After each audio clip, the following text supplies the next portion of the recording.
first came a few years ago and listened to her story and saw what she's done and got the reports from all the effort she's put out. And she has not been back in the hospital for a year and a half. And I hope she'll share some of what she's doing. And I understand that surfing is really helping out a lot. So with that, let's welcome Melissa. Good evening, everybody.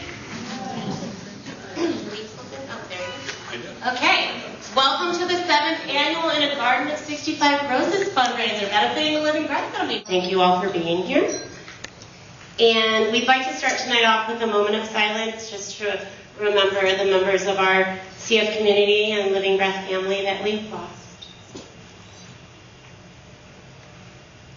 What the Living Breath Foundation does for the cystic fibrosis, or you'll hear a lot, CF community. CF is a degenerative genetic disease. It primarily affects the lungs and pancreas. There are currently 30,000 people in the United States living with CF. Right now, the life expectancy is in the low 40s, and there's currently no cure. It's a very complex disease, and to explain it to everybody is very difficult to do very simply, but I'll try. One of the main problems that people with this disease have is everyone has mucus in their body, and primarily in your lungs. And our mucus is genetically thicker, which causes a really great breeding ground for bacteria. And where bacteria are, that leads to infections, which causes lung damage, which causes loss of lung function, which ultimately causes lung failure. So there's all sorts of things and ways it affects the body, so that's a large reason that it's such a terrible disease. So the daily life for someone with cystic fibrosis when they're healthy is a couple hours of therapy every day. This includes respiratory therapy, inhaled medications, and countless pills. I really like to stress that there's no breaks with this disease. The handful of people in this room that have CF are most likely going to go home and do an hour of medication before they can go to bed tonight. Once you get sick, you're often hospitalized 4 weeks at a time, and you'll undergo IV medications and increased treatments. Like I said, loss of lung function leads to lung failure, and that's when people are faced with the decision of whether or not to pursue getting a lung transplant. Taking care of yourself with this disease is a full-time job. You can do everything right, and the disease is still going to have its course. It's ruthless, it's unforgiving, it'll kick you when it's down, and it's tough, it's challenging. It's also a very expensive disease. There are so many things that aren't covered by insurance. And a large population, especially of the adults, are unable to work. They're taking care of themselves full-time, and they're living on disability and SSI. So that's a really hard thing for people to decide to stop working. You give up a lot of your individuality, you give up a lot of your independence, and a lot of your financial security. So,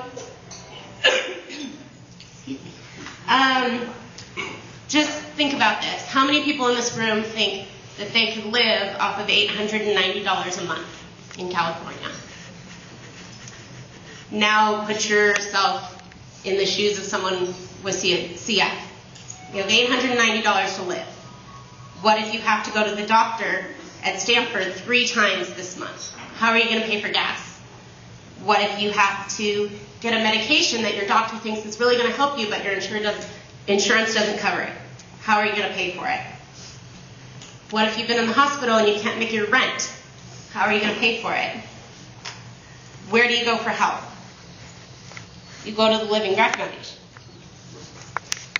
The Living Breath Foundation was founded by Chris and Lori Papatroia in 2008, and they were seeing the financial burden that was placed on their family, for my brother and I, and all the extra expenses that came along with the disease.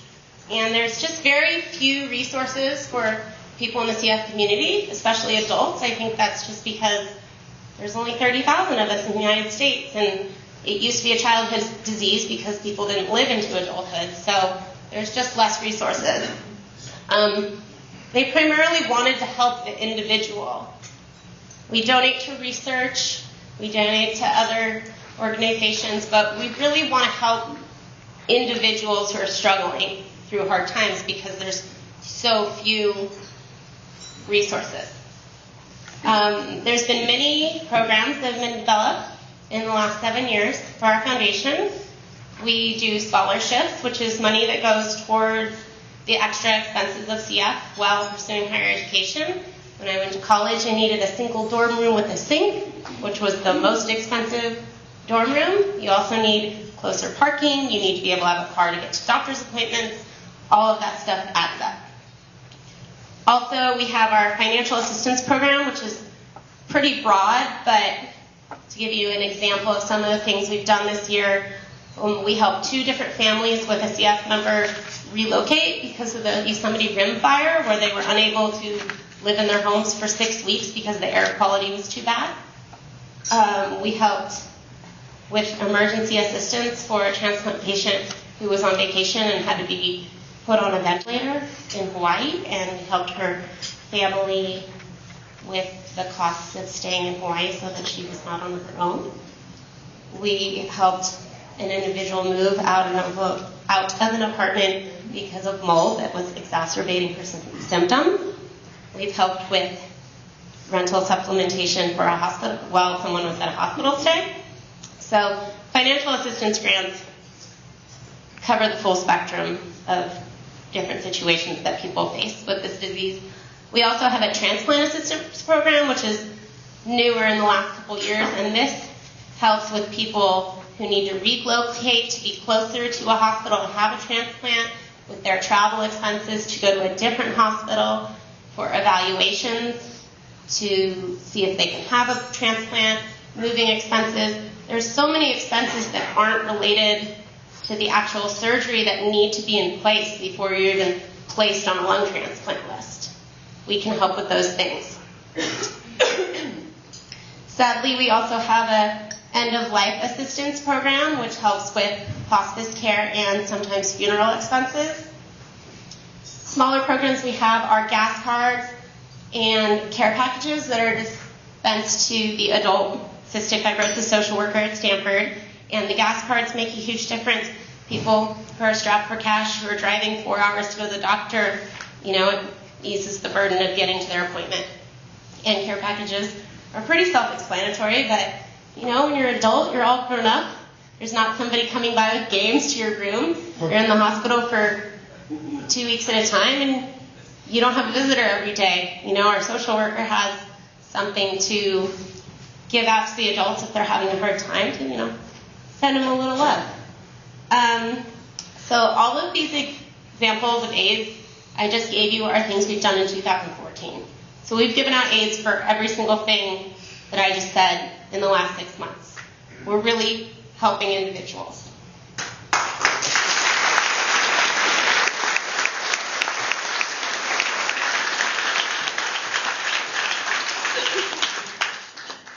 So currently, in our area, nobody else is helping individuals in the CF community in this way besides the Living Breath Foundation. And I always wonder, if we weren't here, where would these people go? Who would help them? And what would the Living Breath Foundation do without all of your support?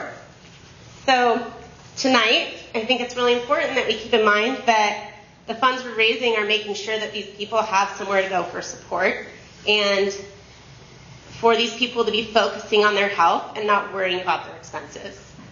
So I have kind of a cool announcement. Last year at this dinner, the Living Breath Foundation hit the $1 million mark in fundraising.